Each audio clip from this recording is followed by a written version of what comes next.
I brought with me, can y'all hear me? Can you hear me okay? All right.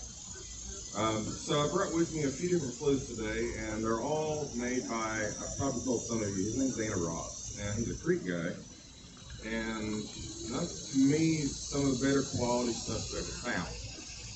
And so I've noticed with different flutes, it's like they all have different personalities, and that's the beautiful thing about it. Same with instruments. So I don't know if there's any guitar players out here like that are collectors, I guess you can say. It's kind of like you don't just stop at one flute. You got to start getting many more after that, because for some reason one just isn't enough, but also they have their own personalities. Each of them, I guess you could say, not to get all dances with wolves or anything, but they have their own personality. They have their own story. They have their own uniqueness to each one. Each one, especially when they're handmade like these, they each are made with love. They're each great in their own ways. And so, kind of like if you play guitar, like you want to play Stevie Ray Vaughan, you play a nice Fender custom shop 1986 or whatever. If you want to play some AC/DC, you pick up a Gibson SG or whatever. And so, anyway, the thing about the flute is it was created a long, long time ago. And I noticed with stories, with different stories, different people, they all have their own way of doing things. They all have their own different things they do, whatever. But anyway, I will say that there are a lot of similarities among many tribes. So when people think Cherokee people, especially when it came through town back in about the 1950s, you probably saw anything from the John Wayne movies. You saw the teepees, you saw the headdresses, you saw the buckskin clothing, the bone breastplates that you would probably see like Western Plains natives wearing. What you see myself, Beaver, most people that are here demonstrating today were all in very common 18th century Cherokee attire. And most people, when they come to our museum in Cherokee, or they come through Cherokee and they see people demonstrating at the museum or at the Indian village, they'll wonder, why is everybody dressed in, European style shirts, and why are they wearing trade cloths, and why are they wearing silver, and all these different things. And so you got to understand that during the 18th century, the Cherokees were considered to be, as some would say, a world power. And during that time, we were allying with every big faction in the world at that point, especially being the British and the French. And Cherokees are involved in probably every big war in existence in the world here today, or at least in this country for sure. You're going back to the Revolutionary War, French and Indian War, Civil Wars, War of 1812, World War I, II, God forbid we have III, but we won't get into all that today. So, but the thing that, I forgot where I was going with all this. I just start rambling when I'm talking. But anyway, oh yes. So the cool thing about, I guess you could say, our culture is we have stories. Storytelling. I saw a TikTok, and I guess there's just something I guess a lot of natives have, is the gift of storytelling. And I guess they think, well, they have the voices like you've probably heard on Dances with Wolves, or Little Big Man, or all those other old native movies. But anyway, most people back home, we're from the mountains, so we're gonna have a mountain accent, and it just depends who you talk to as well. But anyway, speaking of mountains, the flute was found on a mountain a long time ago. So I'll go ahead and start this story. So how it was long ago, there's this young man. He was very, I guess you can say, low in confidence. He wasn't very sure of himself. This young man, he was hopelessly in love with a beautiful woman in his village. And so he would basically just see her by the river. And he wasn't the only one that was after her. There were several other men in that village that would hope to court her. They would try to do things for her. They would make things. Some of the men would sing for her beautiful songs, but she wanted nothing to do with them. And so that young man I'm talking about, he asked the elders, what can I do to make this woman fall in love with me? She's beautiful, she's kind, she's very smart, and she's someone that I envision myself being with, being the mother to my children. And so the elders told him, well, you need to go onto the mountain, you need to find the oldest tree, and I want you to pray. And so he went on that mountain. He found the oldest tree he could find. This tree was falling apart, the bark was falling apart, some of the limbs were getting hollow and breaking apart. And so he sits at this tree. He sits there and he prays and prays every day and every night. And then finally, on the final night, on the seventh night, after 7 days of fasting, after 7 days of praying, a little bird came from out of nowhere. It was Talala, the woodpecker. Talala came to that tree, went into a branch above him, started taking holes into a hollow branch. He pecked the holes into that hollow branch. That branch broke off, landed in that young man's hand. And so he held it in his hand. The bird went on that hollow branch with the holes. He started to flip his wings across the holes, making a song. And it's something that young man had never heard a day in his life. And the song probably went somewhat like this.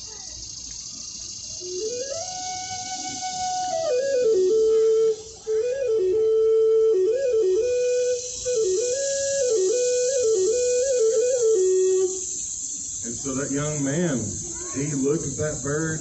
He was like, wow, that was beautiful. What is this? Oh, yes. And so that bird, he just kind of looks back at him, he leaves, never to be seen again. Talala, he's gone after a while. And so the young man, when he leaves that mountaintop, he leaves that tree, takes the hollow branch with the holes in it. He don't know what it's called yet. He doesn't have a name for it. He'll call it a Gaishti-Tagan, which means I don't know. And so he would take that branch with the holes in it. He would walk around that mountain. He'd leave the mountain. And throughout all that he was walking around, there were waterfalls. There were trees that had leaves rustling in the wind. He heard birds singing. He would imitate how the birds sang.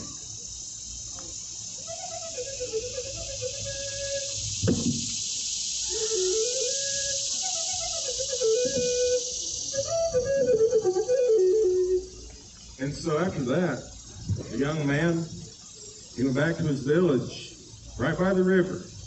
That woman, every morning, the young, beautiful woman, every morning she had a large clay pot. And she would take that pot and she would dip it in the water in the river. And she'd take it back home.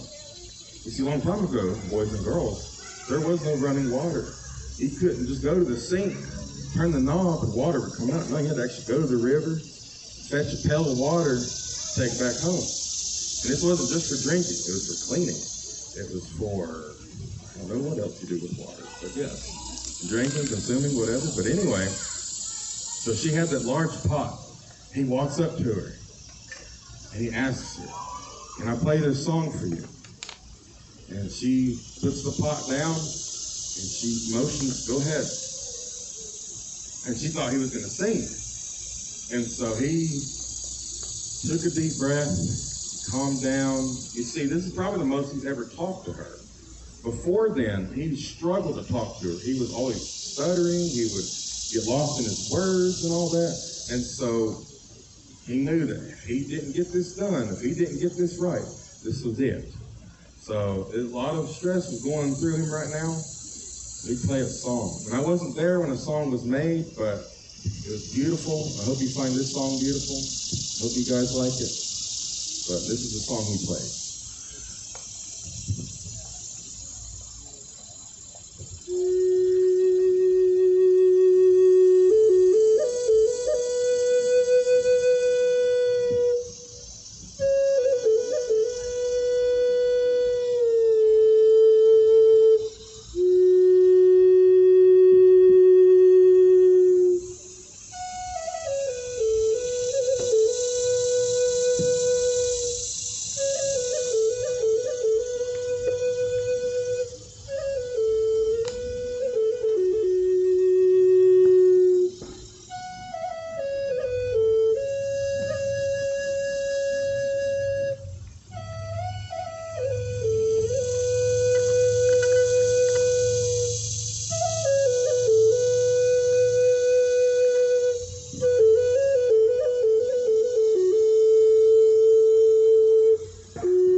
guys, it's called the Beaver Hunters Dance. We got our beaver pulling here, ready, warming up. So we're gonna share this dance. Whenever we would do some dances, this is for a good hunt. Good luck on a good hunt is what we would do too. So this is for a hunt before they go hunt beaver. This is what they would do, and this is the dance. You're gonna see them go out looking for the beaver. They're gonna go out hunting. The boys are gonna have their stick on their shoulder. The ladies are gonna follow, and they're gonna go looking for a beaver, hunting for it. So, då gick avskrivs det.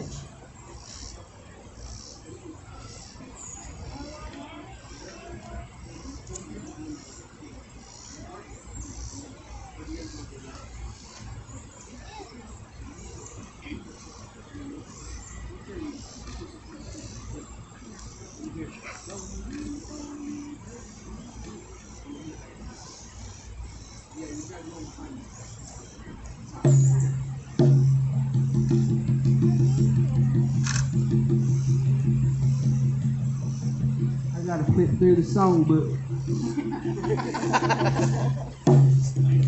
Yo ha hey, yo ha hey, yo ha hey, yo ha hey, hey yo hey yo hey yo ne go am.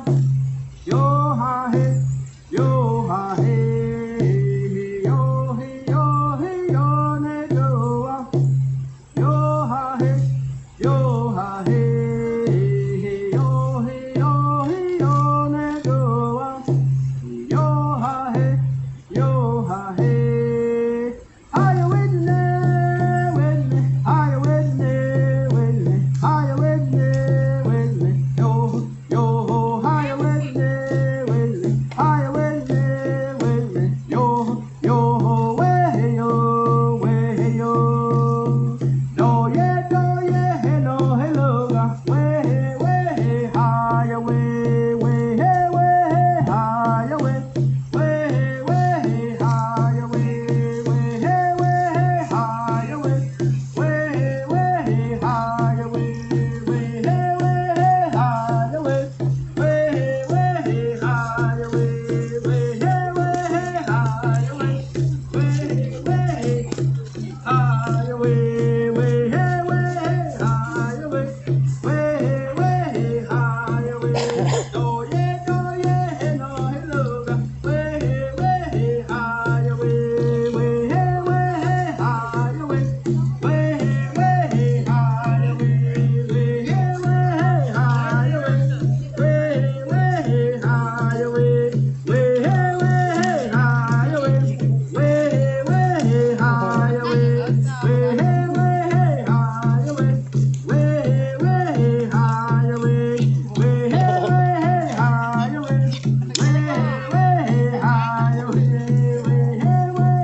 buffalo in here. They call them mountain bison. And as Cherokees, we try to honor these animals because they were here first. So we always have respect and show respect to these animals. They taught us how to live, you know. They taught us, we mimic how they are, working together and living with the earth. So that's one of the reasons we honor these animals with these dances. Another thing is, like with these moccasins you see, these come from the deer. When it's wintertime, we use buffalo hide, we use bear hide for blanket, you know, clothing. So we honor these animals through these dances and remember them, so they act like these animals. And this dance is called Yancha, buffalo dance. They're going to act like buffalo. They're going to get their horns on. We call it dulka. They're going to get their horns on, and then they're going to dance with heavy feet, stomp around, and then they're going to turn around and jostle with each other. and that's buffalo dance. So Yancha, oh excuse me.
Let me move the away.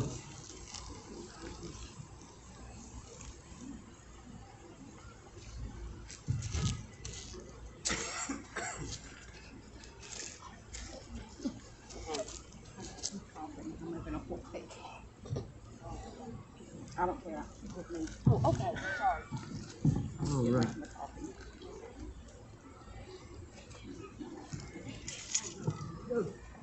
One.